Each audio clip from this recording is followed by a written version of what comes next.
Thank you very much, Chairman Bouchon, for holding today's hearing to examine the National Windstorm Impact Reduction Program. The last few years have been devastating years for natural disasters in this country.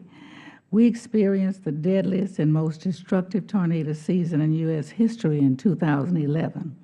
Unfortunately, the trend continues this year with massive tornadoes in Oklahoma and in my home state of Texas.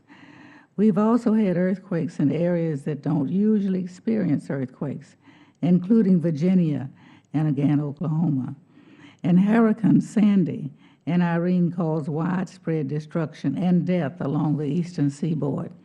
This committee has an important role to play in minimizing the number of Americans who are harmed or killed by natural disasters or who have to face the challenge of rebuilding their homes, businesses, and communities. By reauthorizing the National Windstorm Impact Reduction Program, we can reduce the vulnerability of our communities to disasters. Therefore, I'm glad my fellow Texan, Congressman Nagelbauer, has been a champion in NWIRP and that he has introduced legislation to reauthorize this important program. However, I want to express my support for the legislation recently introduced by Congresswoman Wilson, of which I'm co-sponsor. The National Hazardous Risk Reduction Act of 2013 would reauthorize both the wind-related program and the National Earthquake Hazardous Reduction Program.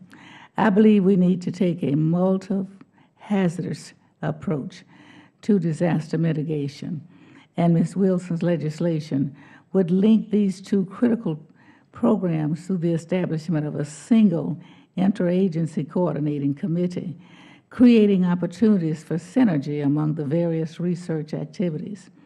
I also don't believe we should prioritize one hazard program over another, as they are all important to the producing communities that are resilient to any and all disasters.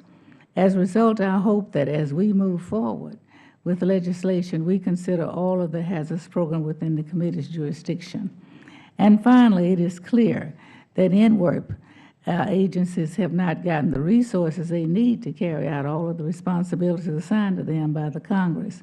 Thus, I'm concerned by the cuts proposed in the legislation that is the topic of today's hearing.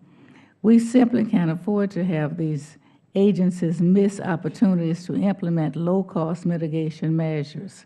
In the end, strong and effective hazard reduction programs would not only save lives and property, but also provide us with meaningful cost savings. Thank you, Chairman Bouchon, and I yield back the balance of my time.